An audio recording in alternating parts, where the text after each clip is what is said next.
Joy University, best emerging university in South India. For admissions, contact.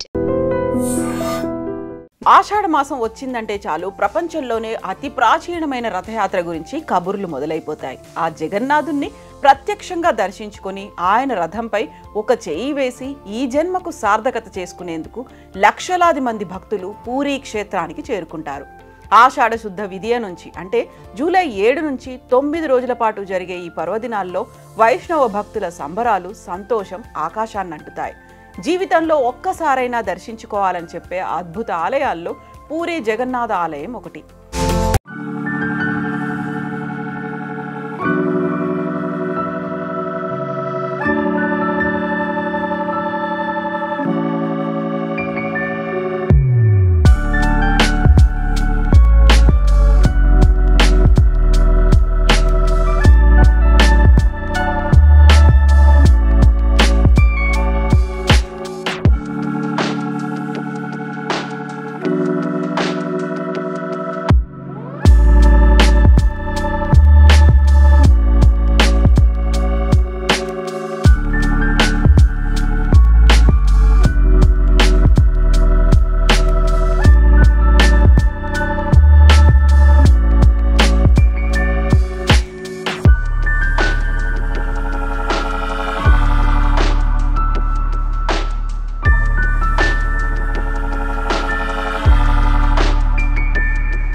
వస్తే నయమయ్యే వరకు దర్శనాలు పూజలు జరగవు. జ్యేష్ఠ పౌర్ణమి నాడు జగన్నాథుడి పుట్టినరోజు అని భక్తుల నమ్మకం. జగన్నాథుడి పుట్టినరోజును పూరిలో స్నానయాత్ర లేదా స్నాన పౌర్ణమి అని కూడా అంటారు. ఆలయ ప్రాంగణంలో సోనా కువాగా పిలిచే బంగారు బావి ఉంటుంది.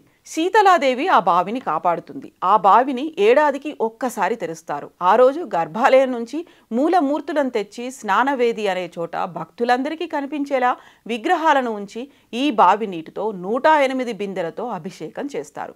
అభిషేకం తర్వాత ఏనుగు తొండం తరహాలో గజవేషంలో దేవుణ్ణి అలంకరిస్తారు.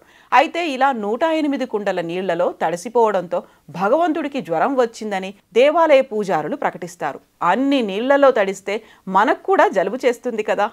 అలాగే స్వామివారికి కూడా అనారోగ్యం కలిగినట్టుగా చెప్తారు. అలంకరణ తీసేసి అచ్చం జ్వరబాధితులాగే ఉంచుతారు. గర్భాలయంలో మూల విగ్రహాలను పెట్టే వేదిక ఎడమ పక్కన ఒక ఖాళీ స్థలంలో మూర్తులను పడుకోబెడతారు. స్వామివారికి కలిగిన అనారోగ్య కాలం 15 రోజులను అనాసారగా పిలుస్తారు. ఈ సమయంలో భక్తుల కోసం గర్భగుడిలో జగన్నాథుడి పాత చిత్రాలను ప్రదర్శిస్తారు. సాధారణంగా పూరి అంటేనే ప్రసాదాలకు ఫేమస్. అక్కడ దేవుడికి అనేక రకాల నైవేద్యాలు పెడతారు. చెప్పను భోగ్గా పిలిచే 56 రకాల నైవేద్యాలు ఏడాది పొడవునా పెడతారు. కానీ స్వామివారి అనారోగ్యం కారణంగా ఆ 15 రోజులు ఆ నైవేద్యాలు కూడా పెట్టరు. నైవేద్యం బదులు ఆయుర్వేద మందులే ఇస్తారు. 15 రోజుల తర్వాత దేవుడికి నయమైపోయిందని రాజవైద్యుడు ప్రకటిస్తాడు. అభిషేకం వల్ల విగ్రహాలకు రంగు వెలుస్తుంది కాబట్టి కొత్త రంగులు వేస్తారు. జ్వరం తర్వాత రథయాత్ర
స్వామి దర్శనం కాగానే ఆనందంతో పులకించిపోతారు. భక్తి పారవశ్యంతో మైమర్చిపోతారు. ఆ క్షణం అపురూపం. సర్వం జగన్నాథం. రథయాత్రలో విశేషం ఏమంటే గుండీచా ఆలయానికి ఊరేగింపు రాగానే రథం తనంతట తానే ఆగిపోతుంది. దాన్ని ఎవరూ ఆపరు. ఇది కూడా ఎప్పటికీ ఒక మిస్టరీగానే ఉండిపోతుంది. రథయాత్ర నేపథ్యం గురించి రకరకాల కథనాలు ప్రచారంలో ఉన్నాయి. ద్వాపర యుగంలో కంసుడిని వధించడానికి బలరామకృష్ణులు బయలుదేరిన ఘట్టాన్ని పురస్కరించుకొని ఈ యాత్ర జరుపుతారని ఒక కథనం. ద్వారకకు వెళ్లాలన్న సుభద్రాదేవి కోరిక తీర్చే ముచ్చటే ఈ రథయాత్ర అని మరికొందరు చెబుతారు. ఇక గుండీచాదేవి మందిరం విషయానికొస్తే పూరి జగన్నాథ ఆలయాన్ని నిర్మించిన ఇంద్రద్యుమ్న మహారాజు భార్య గుండీచా. ఆవిడ కూడా జగన్నాథ బలభద్రుల కోసం ప్రధాన ఆలయానికి 3 కిలోమీటర్ల దూరంలో ఒక మందిరం నిర్మించింది. అదే గుండీచా ఆలయం.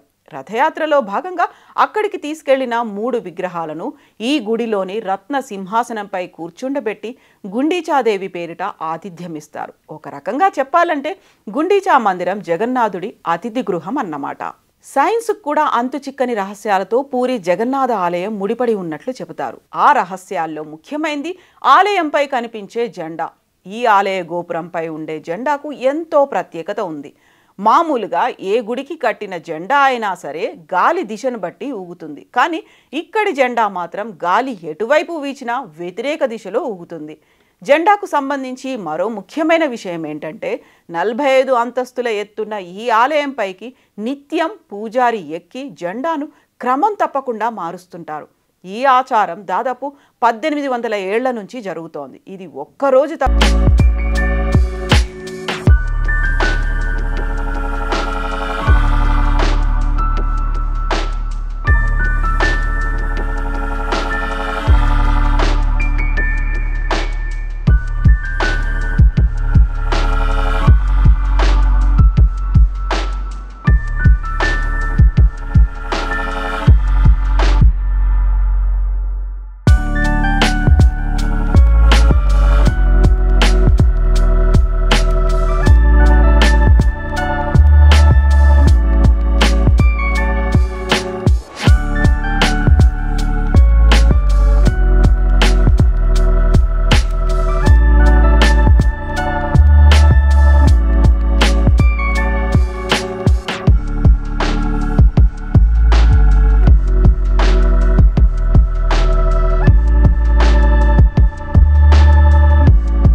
తాజాగా సమావేశమై ఆ గదిని తెరవాలని ఆలయ నిర్వహణ కమిటీకి ఏకగ్రీవంగా సిఫార్సు చేసింది. 46 ఏళ్ల క్రితం చివరిసారిగా 1978లో రత్న భండార్ను తెరిచి నగల విలువను లెక్కించారు. ఒడిశాలో ఇటీవల జరిగిన అసెంబ్లీ ఎన్నికల్లో రత్న భండార్ను తెరవడం ప్రచారాస్త్రంగా మారింది. తాము అధికారంలోకి రాగానే రత్న భండార్ను తెరిపిస్తామని బీజేపీ హామీ ఇచ్చింది. ఎన్నికల ఫలితాల తర్వాత బీజేపీ ప్రభుత్వం ఏర్పడడంతో హామీ అమలు కోసం ప్రభుత్వం ఉన్నత స్థాయి కమిటీని ఏర్పాటు చేసింది. ఈ కమిటీకి ఆలయ ముఖ్య కార్యనిర్వహణ అధికారి కన్వీనర్గా ఉన్నారు. అయితే రథయాత్ర జరుగుతున్నందున కమిటీ అడిగిన తాళం చెవి ఇవ్వడం కుదరదన్నారు. అయితే ఈ నెల 14న రెండో తాళం చెవి ఇవ్వకపోతే తాళం బద్దలు కొట్టైనా రత్న భండార్ను తెరవాలని నిర్ణయించారు. రత్న భండార్ను తెరిచి నగలు లెక్కించి అవసరమైన వాటికి మరమ్మతులు చేయిస్తారు. పురుషోత్తమ క్షేత్రంగా ప్రసిద్ధిగాంచిన పూరీ క్షేత్రానికి శ్రీక్షేత్రం, శంఖక్షేత్రం, నీలాచలం, నీలాద్రి అనే పేర్లు కూడా ఉన్నాయి. పూరి అంటే పూరించేదని అర్థం. భక్తుల కోరికలు తీర్చే దివ్యక్షేత్రం కావడంతో పూరి అనే పేరును జగన్నాథుడి కరుణా కటాక్షానికి పర్యాయ పదమైందని భక్తుల విశ్వాసం. అన్ని ఆలయాల్లానే కనిపించిన పూరి ప్రవేశ ద్వారం నుంచి గోపురంపై ఎగిరే జెండా వరకు అణువణువు ప్రత్యేకమైందే, ఊహకందని మిస్టరీనే. ఇలా ఎన్నో ప్రత్యేకతలు, ఎప్పటికీ అంతుచిక్కని రహస్యాలను తనలో దాచుకున్న పూరి జగన్నాథుడి ఆలయం ప్రపంచంలోనే ప్రత్యేకమైంది.